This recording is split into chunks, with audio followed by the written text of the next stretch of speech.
Biblioteca de Castilla-La Mancha.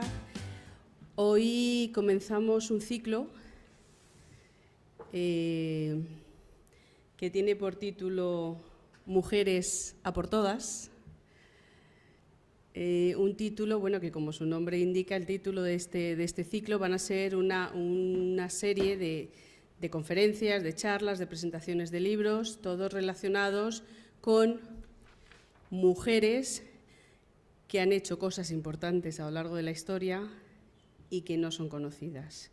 Para la Biblioteca de Castilla-La Mancha este tema es muy importante. Tenemos un plan estratégico del 2019 al 2022. Una de sus líneas es Biblioteca por la Igualdad de las Mujeres. Entonces, bueno, pues la verdad es que este ciclo que nos lo ha propuesto la Asociación de Amigos de la Biblioteca, aquí tenemos a Jesús Fuentes, su presidente, pues nos pareció una idea magnífica y que participa plenamente de estos objetivos estratégicos que tenemos en defensa de la igualdad de las mujeres. Como les decía, este ciclo es una parte más de esta biblioteca en igualdad. Tenemos previsto preparar centros de interés, un rincón violeta, en fin, poco a poco les iremos avanzando todas las actividades. El ciclo que comienza hoy, como les decía, tendrá su continuación el año que viene. Estamos ya ultimando todo el ciclo y en cuanto ya lo tengamos ultimado sacaremos el folleto con todas las conferencias. Pero les puedo decir que vamos a descubrir a muchas mujeres que han avanzado en la lucha por la igualdad desde muchísimos espacios, desde muchísimos frentes, a lo largo de la historia. Serán mujeres, en este caso veremos que es una mujer del siglo XVI, serán mujeres del siglo XVIII, siglo XIX, siglo XX, etcétera, etcétera, y que nosotros vamos a reivindicar desde esta biblioteca y ya les digo que nos resultará de muchísimo interés. Esta tarde comenzamos, como preámbulo y como inauguración del ciclo, con la charla y la presentación del libro del profesor Ignacio Ruiz Rodríguez, que tengo aquí a mi lado. Lo primero es darte las gracias, Ignacio, por haber accedido a nuestra invitación, por presentar el estupendo libro que nos presentas hoy y la charla que nos vas a comentar. Ya verán lo curioso que es, porque la charla se titula, que es un libro que ha escrito, que ha publicado y que lo tenemos ahí, Francisca de Pedraza o el triunfo de una mujer del siglo de oro frente a la violencia machista.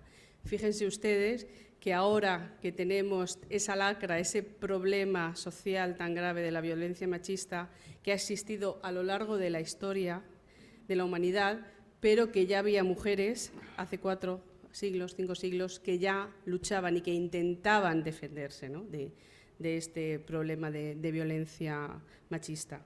Entonces, bueno, pues Francisca de Pedraza es una pionera y desde luego agradecemos que Ignacio haya hecho una fantástica investigación que nos va a comentar, que nos va a explicar esta tarde y que haya publicado este libro porque desde luego es el broche inicial perfecto para este ciclo de Mujeres a por todas, porque desde luego Francisca de Pedraza sí que fue a por todas para conseguir defenderse de la violencia machista que le infringía a su marido.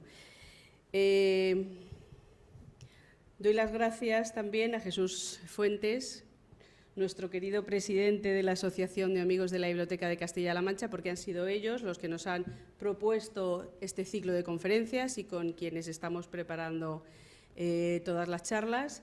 Y bueno, le voy a pasar la palabra para que nos comente un poquito lo que él quiera acerca de este ciclo y acerca de Ignacio, de lo que él prefiera, porque siempre sus palabras son de lo más inspiradoras y muy, muy interesantes. Así que, Jesús, cuando quieras.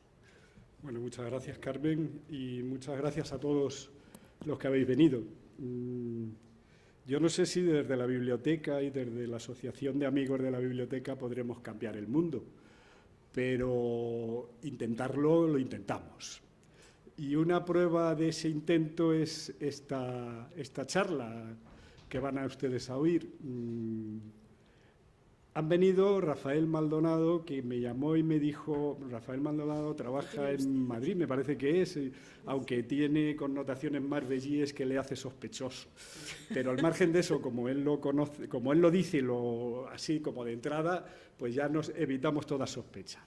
Bueno, lo que sí es verdad que Rafa habló de seguir colaborando con la asociación que él tiene y, como es lógico, como aquí lo que damos son atracos, yo le dije que encantado.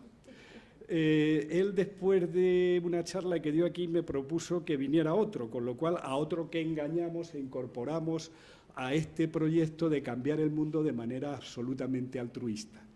Ignacio se ha presentado aquí a cambio de nada, simplemente para hablarnos de un tema que nos pareció a nosotros muy interesante, no solo por la parte histórica, sino por la actualidad del tema y del momento. Y luego después, cuando uno investiga un poco más, por la categoría, lógicamente, del conferenciante, la categoría intelectual, la categoría personal y el compromiso que tiene con la investigación y con el derecho. Bueno, eso hace que, aunque yo tenga dudas sobre si conseguimos algo, eso hace que el mundo pueda funcionar de otra manera absolutamente distinta. Porque todo es altruismo, todo es generosidad. Luego viene la ciencia, la sabiduría y el entusiasmo que ponen los conferenciantes. Y ya está, y esta es la historia que yo les tenía que contar, porque es la tramoya que hay detrás de esta conferencia, que, como ven, es una tramoya en la que todos coincidimos en que estamos dispuestos a engañarnos, dejarnos engañar y ser artífices y colaboradores de ese engaño. ¿Con qué objetivo? Pues a ver si es posible que cambiemos el mundo. Ese es el objetivo. Y nada más, y que ustedes sepan algo más sobre la dura lucha que las mujeres llevan librando a través de la historia para ocupar el puesto que se merecen. Pero esto, decirlo, a mí me parece que ya casi sobra, aunque nunca sobra cuando de estas cosas se tratan, porque los estereotipos culturales, y el machismo es un estereotipo cultural, cuesta mucho cambiarlos. Y aunque hablemos, peleemos, luchemos por cambiarlos, al final no es tan fácil. Se graban como una especie de marca en el ADN y tienen que pasar generaciones hasta que efectivamente se produzca ese cambio de mentalidad absoluto y radical. Bueno, nosotros colaboramos como podemos y sobre todo colaboramos con mucho cariño y con el agradecimiento a Rafael por su disposición y, como no, el agradecimiento a Ignacio, porque además ya hemos ganado otro colaborador y otro socio. Es decir, te proponemos también como socio de honor, que es los ganchos que tenemos para engañarnos mutuamente. En cualquier caso, muchas gracias a los dos, muchas gracias a vosotros, y ya sabéis, yo estoy dispuesto a dejar la presidencia de la Asociación de Amigos si alguien la quiere. Así que muchas gracias a todos. Tiene que dar las gracias soy yo. En primer lugar, por estar ustedes aquí presentes. Seguro que hay muchas cosas importantes que hacer en la vida que escuchar a un catedrático de una universidad madrileña. Pero vamos, que si ustedes están aquí, supongo que es porque tienen la sensibilidad de apoyar una causa tan justa como la lucha contra la violencia machista.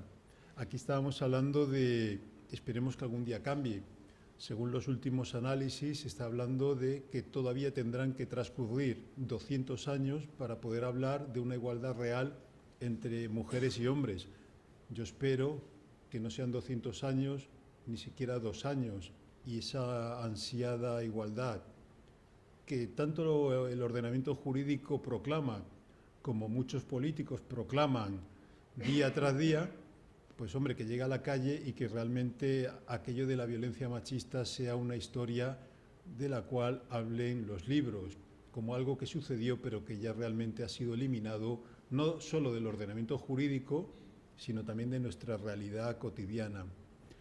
Y por lo tanto, gracias a ustedes, porque si no es por ustedes, ningún investigador haría patente, iría a presentar libros. Si no fuera por ustedes, la ciencia se pararía y aquí acabaría todo, ¿no? Lo primero que tengo que reflexionar es sobre el rol de la mujer a lo largo de la historia. La mujer nace del varón para el varón, Y esta es la tesitura, este es el dogma que se ha mantenido a lo largo de los siglos. Las mujeres son seres secundarios porque Dios crea al hombre a su imagen y semejanza. Y de una costilla de Adán es de donde surge la mujer. Y por lo tanto, para engendrar seres perfectos, seres que tengan imagen de Dios, hay que engendrar a varones.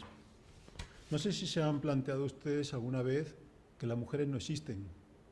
Las mujeres no nacen, las mujeres no se mueren. Siempre se habla generalmente en los libros de historia de grandes monarcas, grandes políticos, grandes historiadores, grandes militares. Las mujeres no existen. Las mujeres son seres no solo de segunda categoría, son seres de sexta categoría. Fíjense ustedes hasta tal extremo que hasta bien entrado el siglo XX existían las mujeres llamadas hijas bastón, que nacían simple y llanamente para que algún día se encargaran del cuidado de sus padres ancianos. Y por lo tanto, estas mujeres generalmente iban a permanecer solteras. ¿Por qué? Simple y llanamente porque nadie quería contraer matrimonio con una mujer que tendría que asumir el coste de tener que cuidar a sus padres. Y por lo tanto, las estaban condenando, según nacían, prácticamente a una vida en soledad. Las mujeres, según los trovadores, según la literatura medieval, son seres imperfectos, llenos de defectos, nacidas del hombre y para el deleite del hombre, en un mundo creado por los hombres, para su disfrute. Y por lo tanto, el papel de la mujer ha sido horroroso, simplemente horroroso, a lo largo de la historia. Y en esta historia va a transcurrir la historia de nuestra protagonista. Curiosamente, una historia que tiene mucho que ver con Toledo. Luego les contaré el porqué de esa vinculación de la historia de Francisca de Pedraza con Toledo, pero es muy grande. Yo creo que si Francisca de Pedraza en este momento es un personaje propio, que han asumido como propio la masa social de los alcalaínos y de los madrileños, yo creo que los toledanos, cuando acaben de escuchar esta historia, se darán cuenta de que es un personaje muy, muy de Toledo. Y por lo tanto, es muy interesante que ustedes, a partir de este momento, sepan que Francisca de Pedraza también es de ustedes, como de todos, pero un poquito más de las gentes de Toledo. ¿Y cómo conocí yo a Francisca de Pedraza? ¿Cómo nace el idilio entre un historiador de finales del siglo XX y una mujer de finales del siglo XVI y principios del siglo XVII? Pues yo a finales del siglo XX estaba terminando mi tesis doctoral. Incluso conservo la papeleta del día que yo me encontré a Francisca de Pedraza, el 17 de enero del año 1995. Algunos de los presentes ni siquiera había nacido. Yo estaba terminando mi tesis doctoral y de repente, entre los miles y miles de procesos judiciales que yo estaba analizando sobre la historia jurídica de la Universidad de Alcalá de Henares, aparece un documento que ahí lo pone: Francisca de Pedraza, vecina de Alcalá con Jerónimo de Jaras. En principio, ninguna de las partes pleiteantes era un aforado de la universidad, ninguno era docente, ni discente, ni siquiera un oficial que trabajase al servicio de la universidad y por lo tanto no era un aforado universitario. En ese momento lo lógico es que yo no hubiera leído ese proceso, un proceso de casi 1000 páginas, muy grande, una letra horrorosa, porque se entremezclaba la paleografía del siglo XVI con la del siglo XVII, con lo cual es más horroroso todavía. Sin embargo, algo me dijo que tenía que leer esa historia, y así fue. Ocupé un día entero de esa incipiente investigación en leerme la historia de Francisca de Pedraza, y a lo largo de ese día, de ese 17 de enero de finales del siglo XX, Francisca de Pedraza me contó su historia. Muchas veces me han dicho que si fui yo el que trabajando, no. Yo estoy convencido de que Francisca de Pedraza quería contarme su historia y durante ese día entero me contó su historia. Y ese mismo día yo me prometí que algún día haría yo una investigación mucho más amplia y que yo haría además algo importante que ella misma me pedía, y era transmitir a las generaciones presentes y venideras su historia, porque es una historia marcada en letra de sangre, de dolor, de sufrimiento, de padecimiento. de soledad, pero también es una historia repleta de reivindicación. Yo soy mujer y tengo derecho a vivir. Yo soy mujer y tengo derecho a reivindicar el papel de los miles de millones de mujeres que a lo largo de la historia han existido a lo largo del planeta, a lo largo y ancho del planeta, y que han soportado la violencia machista. Porque no solamente es en estas tierras de Occidente donde las mujeres han padecido a los hombres, sino prácticamente en todos los lugares del mundo las mujeres han sido, y desgraciadamente todavía siguen siendo en algunos lugares, seres de segunda, de tercera o de cuarta categoría. Y por lo tanto, Francisca de Pedraza me contó su historia para que fuera una historia conocida por todos, para que todos a partir de un momento dado nos convirtamos también en agentes que luchen y que peleen de manera diaria contra ese mal, contra esa enfermedad, contra ese dolor llamado violencia machista. Esta es la historia de Francisca de Pedraza, que se desarrolla en Alcalá de Henares entre finales del siglo XVI y el siglo XVII. Una localidad universitaria, una localidad que se ha transformado como consecuencia de la instalación en ese solar de una de las más importantes universidades europeas del Renacimiento, desde donde se va a formar intelectualmente a cientos, a miles de personas que ocuparían los más importantes cargos de la administración, de aquella administración de la monarquía hispánica que se ha extendido ya no solamente por tierras de Europa, sino también por todas las tierras del mundo. Una universidad que generó los graduados en teología, en medicina, en otras ciencias del saber, para reivindicar el papel de la formación universitaria, pero también para trasladar a todos los lugares conocidos del mundo lo que hoy llamamos hispanidad. Pero Alcalá de Henares también es una localidad dependiente del todopoderoso Arzobispado de Toledo. Alcalá de Henares es una villa universitaria, luego una ciudad universitaria, pero también es un territorio inserto en ese inmenso señorío eclesiástico como es Toledo. ¿Y cuál es el origen de Francisca de Pedraza? Ella es una persona que sufre en primera persona lo que es aquella situación de enfermedades que asolaban en muchísimas ocasiones a Castilla. Como consecuencia de esas epidemias, sus padres van a morir. Se va a quedar sin padres, no va a tener nada, no va a tener ningún vínculo familiar con nadie. Y por lo tanto, Francisca de Pedraza va a ser educada en uno de los muchos conventos que existían en Alcalá de Henares. Alcalá de Henares es una villa universitaria, sí, pero también es una villa eclesiástica. Y como consecuencia de determinadas donaciones realizadas fundamentalmente por la Iglesia o personas que querían ganarse el cielo, se han ido dirigiendo múltiples conventos. Y Francisca de Pedraza, que ha visto cómo mueren sus padres siendo muy niña, va a ser educada por las monjas complutenses. ¿Y cuál va a ser su día a día cotidiano? Aprender a servir a los demás. Ella es una persona culta, pero que ha sido educada para que algún día contraiga matrimonio o bien se quede en el convento. Es algo harto sabido que las mujeres, cuando buscaban libertad, lo hacían dentro del convento. Hoy por hoy parecería una aberración, pero es el único lugar en donde las mujeres podían vivir lejos de esa maldición llamada violencia contra las mujeres ejercidas a lo largo de los tiempos por los hombres. No piensen ustedes en que las mujeres iban y querían ser monjas, no, es que es el único espacio donde las mujeres podían encontrar libertad.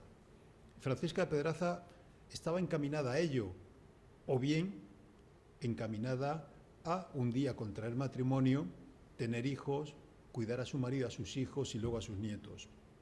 Y por lo tanto su educación va a ser entre monjas, otras niñas huérfanas, lecturas religiosas. Allí va a aprender determinados oficios caseros, como va a ser cocinar, coser, limpiar, bordar. Ella es una mujer hogareña, es una mujer temerosa de Dios y es una mujer que cree que esa sociedad le vincula directamente con Dios. Porque Francisca de Pedraza es una mujer profundamente temerosa de Dios, creyente de Dios. Es una mujer frágil, flaca en ocasiones hasta el extremo, pero por dentro era profundamente poderosa. ¿Y cuáles eran sus sueños? Sus sueños no pasaban por el convento. Sus sueños pasaban por encontrar un marido al que cuidar, tener sus hijos a los que cuidar, tener sus nietos a los que cuidar y algún día marcharse con Dios. Era su sueño. Ella podía haber optado, como hicieron muchas otras chicas de su edad, por buscar un marido entre los muros de la universidad. Era una buena fórmula para salir de la pobreza. Me busco a un graduado universitario y luego cuando éste ocupe un puesto importante de la administración, pues directamente yo voy a aprovecharme de esa baza y voy a salir de la pobreza. Ella no quería eso, ella no quería estudiantes, ella quería un marido formal que la cuidase, etc. Pero este es el sentido general de las mujeres. Era una fórmula común, era lo que se conocía, no había otra cosa. No había posibilidad de decir voy a la universidad, no había otra posibilidad de decir voy a estudiar, no había otra posibilidad que no fuera esa. Las pocas mujeres que estudiaban versadas en letras eran la excepción. Y generalmente esto solía coincidir con los muros de los conventos. Por eso decía que un espacio de libertad para las mujeres, aunque nos parezca algo chirriante, estaba dentro de los conventos. ¿Y quién iba a ser su marido? Su marido era el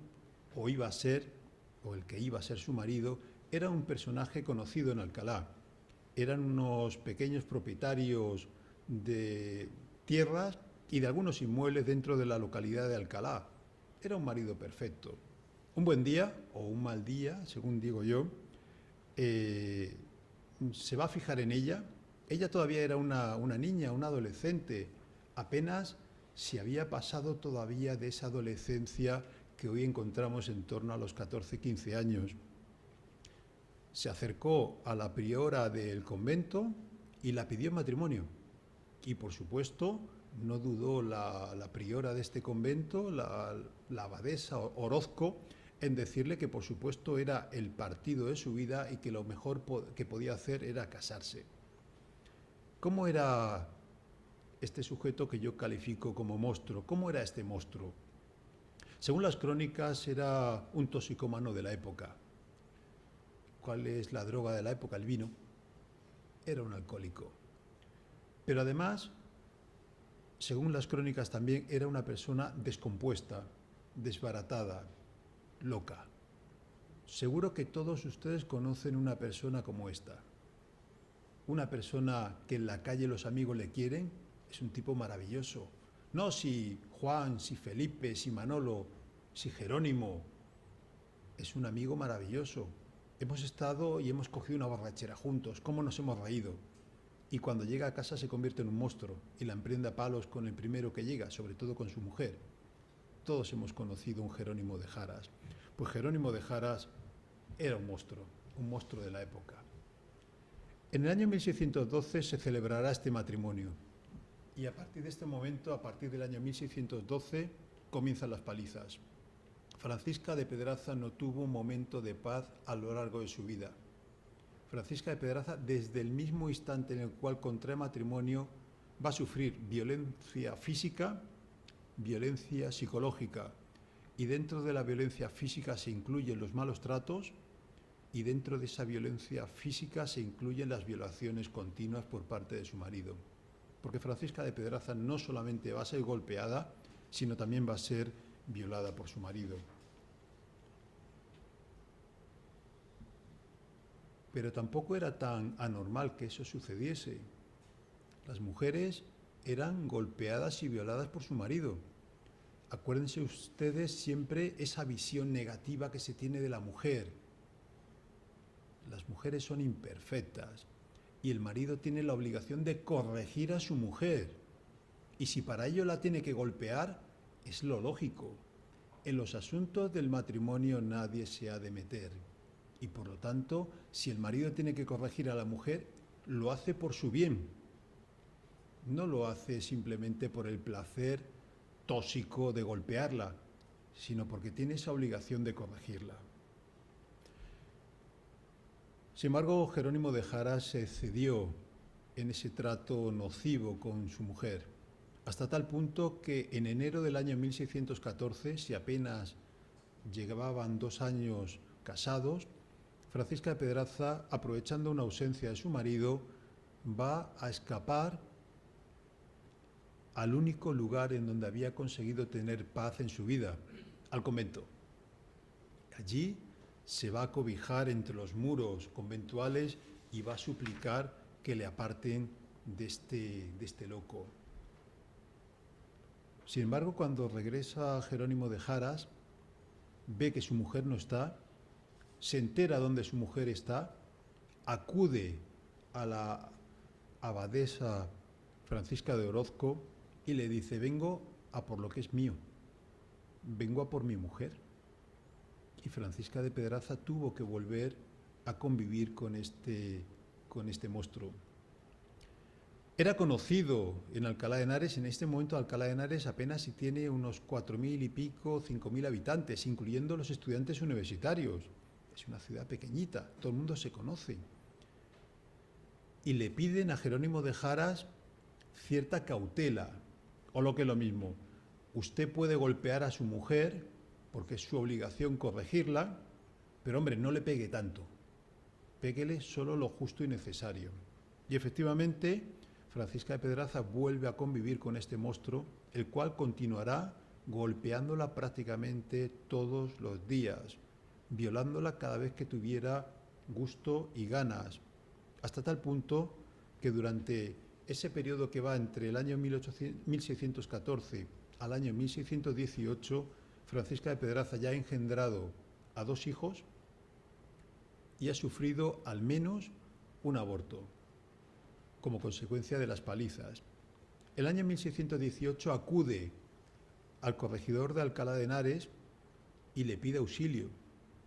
Y el corregidor de Alcalá de Henares, luego veremos otras reacciones, pero el corregidor de Alcalá de Henares le dice que estos son asuntos de la Iglesia y como consecuencia de ello tienes que acudir ante las autoridades eclesiásticas.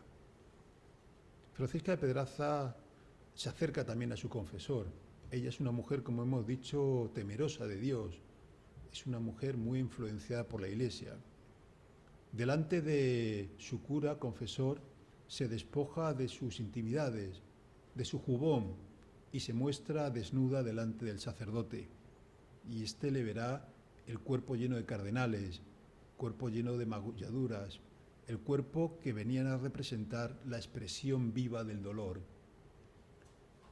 Hija mía, lo que Dios ha unido no lo puede separar el hombre. A este mundo hemos venido a sufrir y por lo tanto, ¿qué quieres? Francisca de Pedraza creía en la justicia.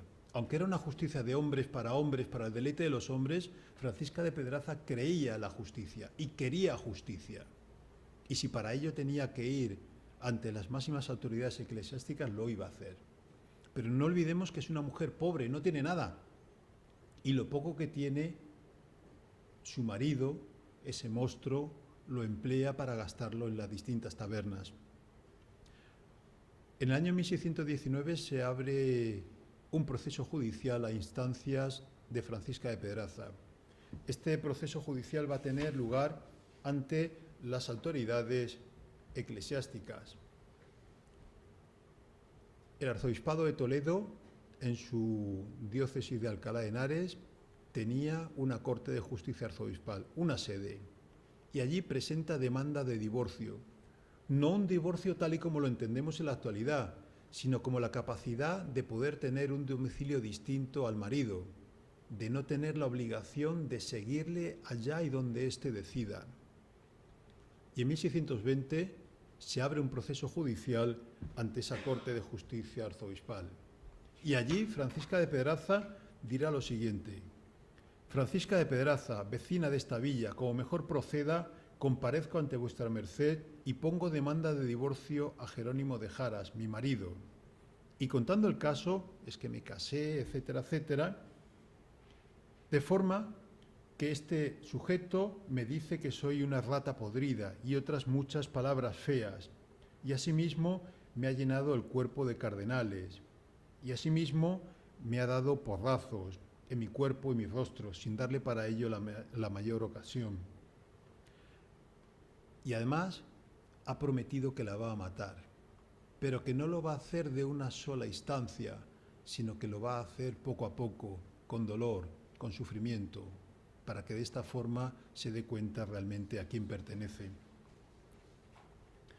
Y Francisca de Pedraza va a intentar conseguir algo muy complicado: testigos. No porque nadie supiese que ella era una mujer golpeada y maltratada, sino porque ¿dónde vas a encontrar a un hombre que declare contra otro hombre? Si en las cosas del matrimonio nadie se ha de meter. Y sin embargo, algunos valientes se van a convertir en los ángeles de la causa de Francisca de Pedraza, hasta tal punto que Francisca de Pedraza va a observar cómo clérigos, cómo autoridades civiles, cómo vecinos van a ir apareciendo una y otra vez delante de esa Corte de Justicia arzobispal. De hecho, se introducen unas medidas cautelares en virtud de la cual se le permite, durante el periodo que dura la causa, tener un domicilio distinto, que no tenga que convivir con el marido. Pero Alcalá de Henares es un lugar pequeño y como consecuencia de ello un día se topan por la calle. La arrastra de los pelos, la tira al suelo, la patea, le pega una paliza, la lleva a casa, la viola y allí quedará postrada varios días. Como consecuencia de ello, el procurador de Jerónimo de Jaras va a alegar ante la Corte de Justicia arzobispal que han convivido juntos. Claro, si no se podía mover la pobre mujer, si es que aparte de apalearla, la ha violado y se ha quedado postrada en la cama. ¿Qué hace la Corte de Justicia arzobispal? Archiva la causa. Han convivido juntos, se han reconciliado. Y además, Francisca de Pedraza va a firmar un documento bajo la coerción de este sujeto, Jerónimo de Jaras, Francisca de Pedraza, en donde ella reconoce que efectivamente han convivido juntos. Claro, si es que no se podía mover la mujer. Y efectivamente se archiva la causa y continuará esta violencia física contra esta mujer. Nada había cambiado. Este sujeto siempre, una y otra vez, va a emplear la violencia con su mujer. Pero es curioso porque esta mujer no recibe ningún tipo de ayuda económica por parte de su marido. Él entiende que a base de palizas ella va a tener que alimentarle a él y a los 2 hijos que había en el matrimonio nacidos fruto de esa violencia sexual que empleaba contra ella. Él entendía que si no le daba de comer, tenía que pegarle. Francisca de Pedraza hoy sería una mujer independiente. Ella tenía su oficio. Ella se encargaba de remendar ropa, hacer vestidos. Trabajaba de sol a sol para conseguir ese dinero necesario para que este maltratador no la golpease cuando llegaba a casa porque no hubiera comida con el cual alimentarse. Pero este sujeto además empleaba la violencia para quitarle todo lo que había conseguido reunir como consecuencia de su trabajo. Incluso en ocasiones se llevaba la ropa ajena que estaba remendando Francisca de Pedraza para venderla a la calle y con ello conseguir más vino y más ocio y más juerga con sus amigos. Incluso la gente le decía: no hagas eso, ¿no ves que no es ropa vuestra? Y decía: me da lo mismo, que sea ella la que resuelva el asunto. Era un auténtico monstruo. Y las violaciones continuaron y Francisca de Pedraza nuevamente se quedará embarazada. El 6 de julio del año 1622 va a ocurrir algo terrible en Alcalá de Henares. porque ese 6 de julio se vuelve a presentar una demanda de divorcio ante la Corte de Justicia Arzobispal. ¿Y por qué es algo terrible? Porque los antecedentes fueron los siguientes. El día de San Pedro del año 1622, o lo que es lo mismo, el 29 de junio de ese mismo año, Francisca de Pedraza estaba embarazada, con un estado bastante ya prolongado de gestación.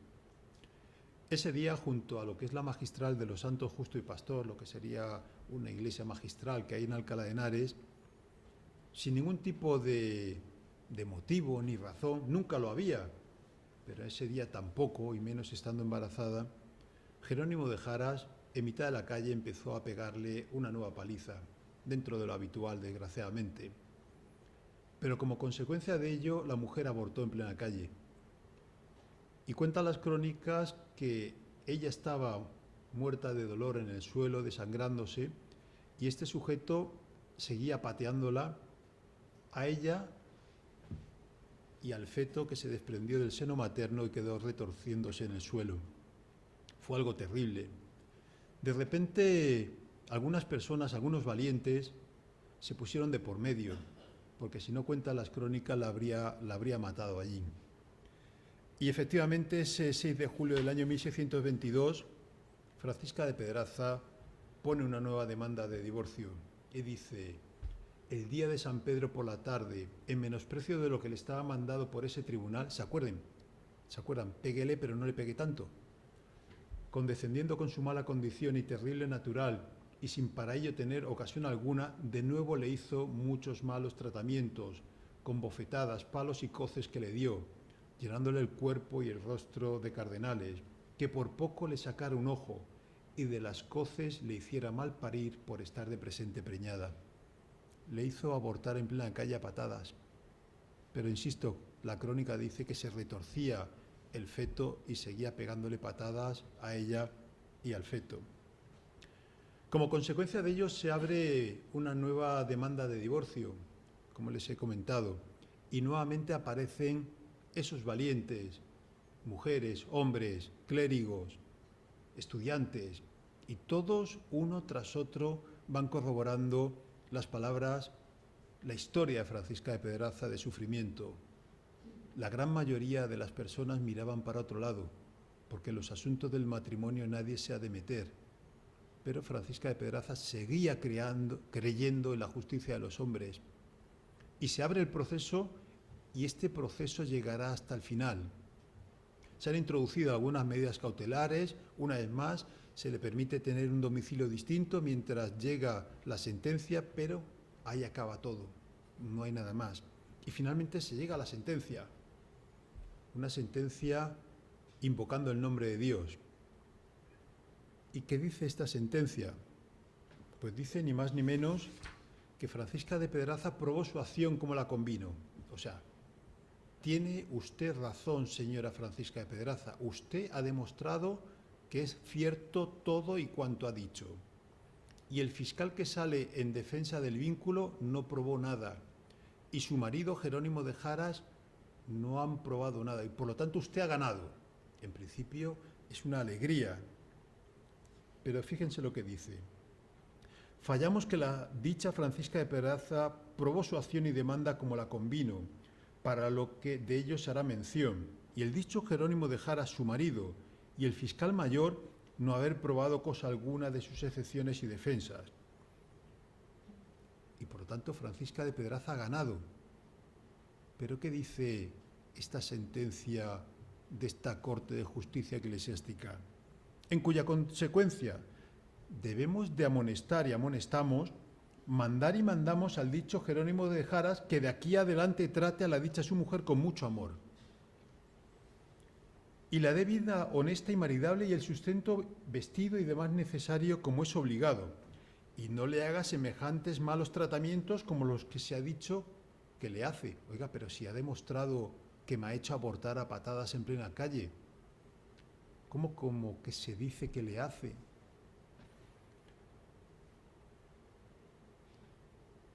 Y mandamos a Francisca de Pedraza a que vaya a convivir con su marido como es su obligación. La habían condenado a muerte. La víctima tenía que ir a convivir con el sujeto que ha dicho que la iba a matar, que la ha hecho abortar a patadas en plena calle, que le ha pegado, violado y maltratado desde el día que la conoció. Pues la sentencia de este tribunal ya no cabía apelación. Un tribunal de justicia eclesiástica había condenado a Francisca de Pedraza a que fuera asesinada por parte de su marido. Y no cabía apelación, y menos en una mujer pobre, porque si es una persona con recursos, directamente puede acudir ante el Papa, puede acudir a otras instancias, pero Francisca de Pedraza no tenía ni siquiera dinero para pagar a los abogados, no tenía nada. Y de repente viene a ocurrir algo maravilloso. Cuando el mundo parece que se acaba, siempre es posible encontrar una luz. Y Francisca de Pedraza es una pequeña gota de agua en un océano inmenso de violencia sufrida por las mujeres a lo largo de la historia. Pero aquí aparece esa gota de agua, en lo que yo llamo una especie de conjunción planetaria, una especie de alineación de planetas que hacen que de repente uno pueda decir: he encontrado justicia en un mundo de injusticia. Si no podemos acudir al Papa, vamos a acudir al nuncio del Papa. Y el nuncio del Papa, lo lógico es que hubiera dicho: sentencia firmada por una corte de justicia arzobispal, yo ni me meto. Pues de repente al frente de esta embajada del Papa en tierras de España estaba una persona sensible, Inocencio Máximo. Es el nuncio del Papa en tierras de España. Inocencio lo que va a decir es: se ha producido una grave injusticia y por lo tanto autorizo a que usted lleve el recurso a otra instancia judicial, a otra corte de justicia. ¿Y a qué corte de justicia la lleva? A la Universidad de Alcalá. Y por eso yo encontré el proceso cuando estaba haciendo mi tesis doctoral sobre la historia jurídica de la Universidad de Alcalá, porque las universidades tenían su propia corte de justicia. También la tenía la Mesta, y también la tenían la nobleza, y también la tenía la Iglesia, y también la tenía la nobleza, y también la tenía los mercaderes. Distintas jurisdicciones se encargaban de personas adscritas a estas jurisdicciones. Pues bien, la Universidad de Alcalá tenía su propia corte de justicia para universitarios, para estudiantes, para profesores y para oficiales que trabajaban en la universidad. Y por eso yo me encontré el pleito de Francisca de Pedraza ante los papeles de la Corte de Justicia de la universidad. Pero generalmente al frente de la Corte de Justicia de la Universidad de Alcalá había teólogos, compañeros además de aquel juez eclesiástico que había firmado la sentencia, esta ridícula sentencia de la cual hemos hablado, porque el juez de la Corte de Justicia Arzobispal era un catedrático de teología de la Universidad de Alcalá. Era compañero. Si hubiera sido un teólogo, ¿cómo voy a hacer yo algo en contra de un compañero mío, encima teólogo? Pues resulta que al frente de la Universidad de Alcalá no había un teólogo en ese momento. Había un jurista. Y esto lo vincula con Toledo, porque ¿quién estaba al frente en ese momento de la Corte de Justicia de la Universidad de Alcalá en el año 1624? Don Álvaro de Ayala, hijo del conde de Fuensalida. Saben ustedes que la sede de la presidencia de la Junta de Castilla-La Mancha está aquí en Toledo, en el Palacio de los Condes de Fuensalida. Pues el hijo del conde de Fuensalida se llamaba Álvaro de Ayala. Y fue un toledano el que dijo: acepto la causa. En un espacio muy corto de tiempo, en apenas 3 meses, Álvaro de Ayala se enfrentó a la Corte de Justicia Arzobispal, pero se enfrentó también a sus compañeros catedráticos de la Universidad de Alcalá, pero se enfrentó también a esa inmensa desigualdad existente entre hombres y mujeres en el año 1624. Y pronto firmará una sentencia revolucionaria. En esa sentencia revolucionaria, Álvaro de Ayala va a conceder el divorcio. va a conceder la devolución de la dote, va a conceder algo que ni siquiera había pedido Francisca de Pedraza, una orden de alejamiento frente a todos, no solamente contra el maltratador, sino también contra cualquier otra persona que de manera interpósita quiera hacer daño a esta mujer.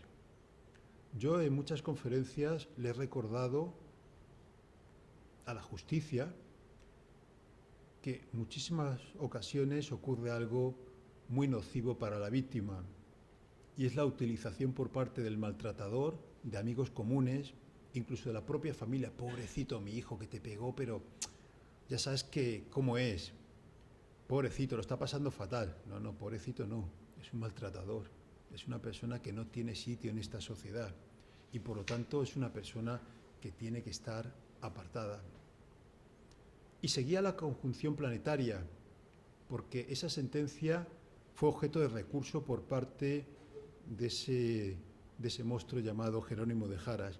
¿Y quién va a conocer del recurso? Dionisio Pérez Manrique. ¿Y quién era Dionisio Pérez Manrique? El hijo del Justicia Mayor de Aragón, que llevaba en sus venas el ideario de justicia. ¿Y qué hizo Dionisio Pérez Manrique con el recurso? Un papelito y a la hoguera, no al lugar al recurso. Y por lo tanto, a partir de ese momento, Francisca de Pedraza vivió en paz. Esto era lo que se conocía hasta ahora de Francisca de Pedraza. ¿Qué pasó con don Álvaro de Ayala? Los rectores simplemente estaban un año al frente de la rectoría.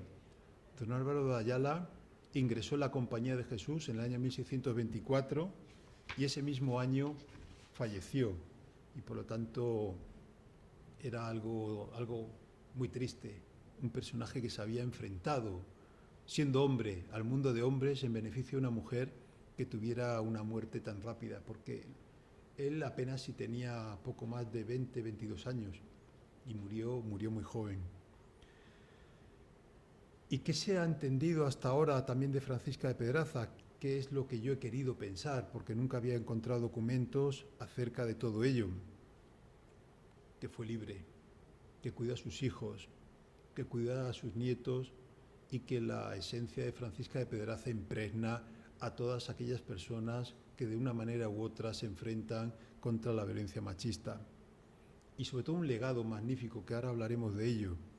Si Francisca de Pedraza, en un mundo de hombres, para los hombres y deleite de los hombres, con todo en contra, lo consiguió, hoy, más que nunca, se puede acabar con la violencia machista, porque hoy tenemos a una sociedad casi en su totalidad repudiando esta situación. Pero Francisca de Pedraza, ahora mismo, son 3 asociaciones de mujeres que llevan su nombre. Francisca de Pedraza es el nombre que tiene un instituto en Alcalá de Henares, un instituto que se llama Francisca de Pedraza. Yo el otro día llevaba a mi niño a jugar al vóley y llevaba a una madre y a su hijo. Y de repente la madre me dijo que su hijo estaba estudiando en el Instituto Francisca de Pedraza. No saben ustedes la alegría que me dio que gente que no sabían quién era Francisca de Pedraza ahora vivan directamente quién es Francisca de Pedraza. Y Francisca de Pedraza es un grito unánime en Internet contra la violencia machista. Y se ha creado el premio Francisca de Pedraza, cuyo primer ganador fue el presidente Zapatero, o la unidad de familia de la Policía Nacional, o unos activistas colombianos que luchan todos y cada uno de los días contra esa lacra que sufren las mujeres en América Latina. Y Francisca de Pedraza es una obra de teatro, en donde se trata su historia. Y Francisca de Pedraza está en los contenedores de vidrio. Y Francisca de Pedraza aparece por todos los sitios. Incluso en el rectorado de la Universidad de Alcalá hay una placa recordando al toledano Álvaro de Ayala y a Francisca de Pedraza. Y Francisca de Pedraza aparece en un cómic para que los estudiantes universitarios y no universitarios, a través de un cómic, puedan aprender de su ejemplo de lucha. Y Francisca de Pedraza, hasta ahora eran 2 libros en donde se conocía la historia que les acabo de contar. Pero yo siempre he tenido un compromiso con la sociedad y conmigo mismo. Yo en muchos lugares digo, miren, yo soy funcionario, soy catedrático del Estado. El Estado, a través de los impuestos de los ciudadanos, paga mi salario y, por lo tanto, si la gente se ha volcado con Francisca de Pedraza, yo tengo que intentar introducir mi pequeño grano de arena en esta contribución, ¿no? En dar más, si es posible, a conocer la figura de Francisca de Pedraza. Y lo primero que me preguntaba la gente, ¿por qué tiene 3 imágenes distintas? Del primer libro, segundo libro y el tercer libro. ¿Cómo dibujarían ustedes el amor? ¿O el odio? ¿O el afecto? ¿O la amistad? ¿O cómo dibujarían ustedes un sentimiento? Francisca de Pedraza es pobre, no tiene nada, no tiene imagen. La imagen es como la sintamos. Así que la última imagen, le dije a mi hijo pequeño, a Nacho, le dije, ¿tú cómo pintarías, cómo ves a Francisca de Pedraza? Y esa es la imagen, la del último libro. Por eso no estaría de más, dentro de las muchas actividades de vincular a los niños contra la violencia machista, ¿y tú cómo la ves? Para vincularle poco a poco en un tema tan importante como es la igualdad real entre hombres y mujeres. Y por fin encontré en qué convento, de los muchos conventos de Alcalá de Henares, estuvo Francisca de Pedraza siendo niña, y es el célebre convento de las Juanas, que es curiosamente en donde un siglo antes, prácticamente, los reyes católicos se habían reunido con el almirante Colón, y es donde nace el proyecto del descubrimiento de América, y por eso se conoce como la Casa de la Entrevista. Y curiosamente, también en este nuevo libro he introducido datos importantes que la gente me preguntaba. ¿Cómo era Alcalá de Henares en ese momento? ¿Qué fiestas se celebraban? ¿Qué fastos? ¿Cómo vivían? ¿Cómo pensaban? ¿Cómo soñaban? ¿Cuál era la realidad de las gentes de ese Alcalá de Henares de principio del siglo XVII? Y estudié la vida, y ahí aparece en el libro, de los distintos jueces que ha tenido la causa eclesiástica de Francisca de Pedraza. Aparece Pedro Cabezón, Víctor Pedro de Salas Mansilla y Laurencio de Iturrizarra, los 3 catedráticos de teología en la Universidad de Alcalá de Henares. Por eso fue tan complicado para el toledano Álvaro de Ayala ponerse al frente de esta idea de hacer justicia, porque eran sus propios compañeros los que le iban a señalar, no solo por las calles, sino también por las aulas. Y el fiscal, este que decía que Francisca de Pedraza era una mentirosa, que todo se lo había inventado, aun a pesar de los testigos, aun a pesar de que abortó en plena calle, a pesar de los pesares, era otro catedrático también de la Universidad de Alcalá. También se enfrentó a ellos. Y los testigos. En un principio yo sentía cierto dolor porque las autoridades civiles de la ciudad no habían hecho nada por la causa de Francisca de Pedraza. Le habían remitido a la Corte de Justicia Arzobispal, pero eso no fue así. ¿Por qué? Porque uno de los testigos, el que aparece al final, Gutiérrez de Cárdenas, era el propio corregidor de Alcalá de Henares, que decía, yo sí quiero estar aquí como testigo de la causa de esta mujer, y si no he hecho nada es porque no tengo competencias para ello. Y eso es importante porque dignifica también a la justicia real, a la justicia del rey, a la justicia ordinaria, que no habíamos podido hacer nada, no porque no quisiéramos, sino porque no habíamos podido hacer nada porque éramos incompetentes en esta causa. Y por lo tanto el propio corregidor de Alcalá de Henares será un testigo de la causa. Y he encontrado también los lugares donde Francisca de Pedraza había sido depositada mientras se desarrollaban las causas judiciales. Y aquí aparecen la causa de 1620, la causa de 1622 y la causa de 1624 ante el rector, el toledano Álvaro de Ayala.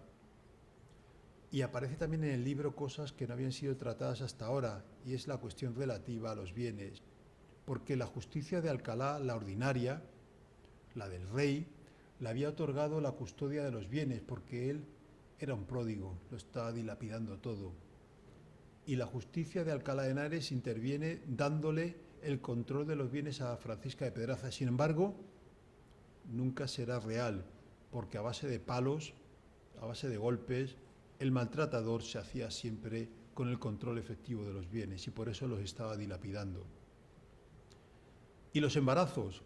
Tradicionalmente se conocía el aborto del año 1622, este aborto provocado a base de patadas. Pues bien, al menos había otro aborto también provocado como consecuencia de la violencia sufrida por Francisca de Pedraza y por lo tanto está el del año 1622, pero también 2 años antes, en 1620, sufre otro aborto como consecuencia de la violencia que padecía. Y los abogados que van a estar siempre presentes en esta causa y siempre trabajando gratis. Esta fama que tiene el abogado de vivir del sufrimiento, del padecimiento, los abogados van a estar presentes junto a Francisca de Pedraza en todo momento y por lo tanto fue muy importante la tarea desarrollada por estos abogados. Y una cuestión relativa al divorcio. Tradicionalmente el divorcio como lo entendemos en este momento no existe. Allí lo que se encuentra es la nulidad matrimonial y esa nulidad matrimonial la pueden conseguir aquellos que tienen una justificación extrema y sobre todo recursos para ello. En el Concilio de Trento se establece prácticamente la imposibilidad de acabar con el matrimonio, la imposibilidad de que exista una nulidad matrimonial. Y sin embargo en Trento se asume la posibilidad del divorcio como una exclusión para casos extremos en donde se otorga la posibilidad de que los cónyuges puedan tener un domicilio distinto. Y a eso se van a agarrar los representantes de Francisca de Pedraza. Este es un documento precioso en latín, que es el que va a utilizar el abogado de Francisca de Pedraza y se lo va a remitir al nuncio del Papa, en donde le va a decir expresamente algo maravilloso. Entendemos que el matrimonio no se va a disolver, pero en Trento se ha establecido esta posibilidad para casos extremos. Y este documento enviado al nuncio va a ser respondido por parte del nuncio, una persona a la cual se le había dado una importancia suficiente pero no relevante, porque aquí hay 2 personajes fundamentales para la causa de Francisca de Pedraza. Uno será el nuncio, Inocencio Máximo, del cual hablábamos antes, que el 24 de febrero del año 1624 dice: aquí se está produciendo una injusticia. Pues bien, el 14 de marzo, 20 días después, don Álvaro de Ayala firma un documento que hasta ahora también era desconocido, y es unas medidas provisionales mientras se sustancia la causa. ¿Y qué dicen estas medidas provisionales? Orden de alejamiento, se bloquean los bienes conyugales que quedan a disposición del tribunal y Francisca de Pedraza va a tener un domicilio distinto, que es la antesala de lo que luego va a ser la sentencia, en donde existe el divorcio, la orden de alejamiento, la devolución de la dote y la devolución de la mejora. Y por lo tanto, son documentos magníficos dentro de esta conjunción, de esta alineación de planetas que hicieron que existiera justicia en un mundo injusto con respecto a las mujeres. Muchísimas gracias.